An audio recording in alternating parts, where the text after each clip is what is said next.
വിശുദ്ധ ഖുർആനെ അടുത്തറിയാനും അതിന്റെ ആശയങ്ങൾ ജീവിതത്തിൽ പകർത്താനുമായി ജമാഅത്തെ ഇസ്ലാമി വർഷങ്ങളായി നടത്തിവരുന്ന ഖുർആൻ സമ്മേളനം ഇപ്രാവശ്യവും വിപുലമായ പരിപാടികളോടെയാണ് ഒരുക്കിയിരിക്കുന്നത്. ഫെബ്രുവരി 22 ഞായറാഴ്ച രാവിലെ 9:30 മുതൽ ഉച്ചയ്ക്ക് 12:30 വരെ കുറ്റിപ്പുറം ഒലീവ് ഇന്റർനാഷണൽ കൺവെൻഷൻ സെന്ററിൽ വെച്ച് നടക്കുന്ന സംഗമത്തിൽ പ്രമുഖ പണ്ഡിതർ പങ്കെടുക്കും. ആയാത്ത് ദർസെ ഖുർആൻ ഡയറക്ടർ EM അമീൻ, ഉമൈമത്ത് ടീച്ചർ, P അബ്ദുറഹ്മാൻ വളാഞ്ചേരി തുടങ്ങിയവർ വിവിധ വിഷയങ്ങളെ അധികരിച്ച് സംസാരിക്കും. ജമാഅത്തെ ഇസ്ലാമി മലപ്പുറം വെസ്റ്റ് ജില്ലാ സമിതി അംഗം CP മുഹമ്മദ് ഷാഫി ഖുർആൻ ദർസ് നടത്തും. Valanchery area president U Abdul Rasheed അധ്യക്ഷത വഹിക്കുന്ന ചടങ്ങിൽ സമ്മേളന കൺവീനർ KM അബ്ദുൽ അസീസ് സ്വാഗതവും ഏരിയ സെക്രട്ടറി VMM ഷെരീഫ് നന്ദിയും പറയും. സമ്മേളന ദിവസം IPH പുസ്തക പ്രദർശനവും വിൽപ്പനയും ഉണ്ടായിരിക്കും. ഓൺലൈൻ പ്ലാറ്റ്ഫോമായ ആയാത്ത് ദർസെ ഖുർആൻ വഴി ഖുർആൻ പഠനം നടത്തുന്നവർക്കും പൊതുജനങ്ങൾക്കും ഈ സമ്മേളനം വലിയൊരു വിജ്ഞാന വിരുന്നായിരിക്കും. വളാഞ്ചേരിയിൽ നടന്ന വാർത്താ സമ്മേളനത്തിൽ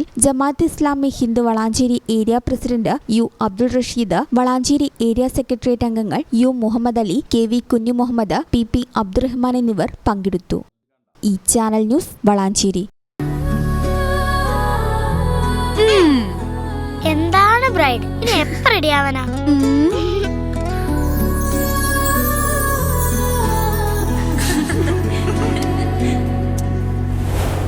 നറുപൂ പോലെ നിറമേകും MX, വെണ്ണിലാവായെന്നുള്ളാകെ MX.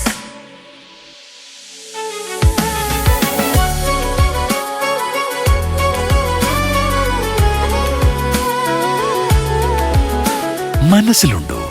MX-ലുണ്ട്. MX വെഡിംഗ് സെന്റർ ഇനി വളാഞ്ചേരിയിലും.